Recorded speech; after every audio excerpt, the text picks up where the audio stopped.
ओम नमः शिवाय। हिंदू कहानी संग्रह में आप सभी का स्वागत है। दोस्तों, आज धरती माता की कहानी लेकर आए हैं।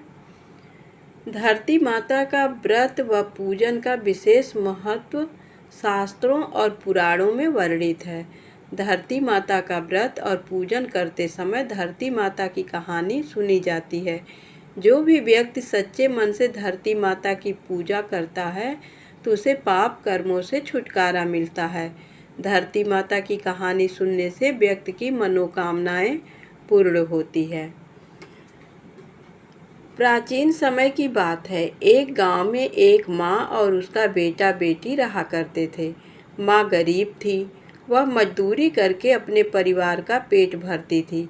धीरे धीरे दिन गुजरते गए और बच्चे बड़े होने लगे।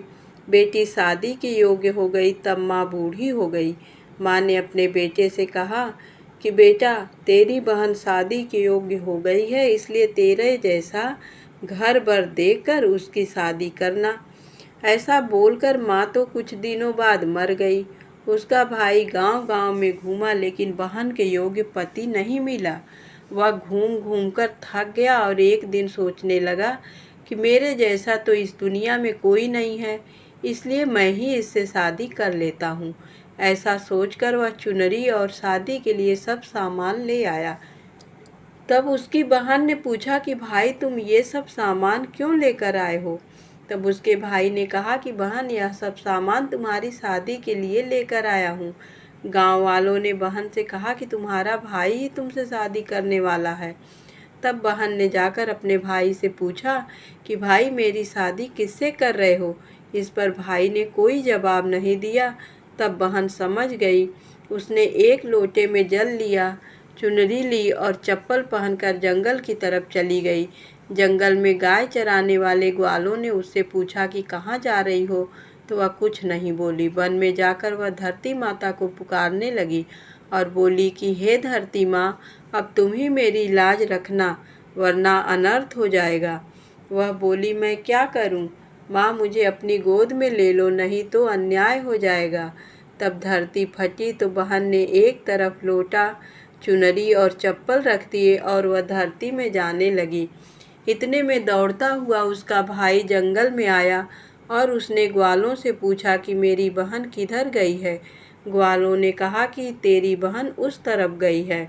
वह बहन बहन पुकारता हुआ उस तरफ दौड़ता है। तब वह देखता है कि उसकी बहन धरती में समा रही है।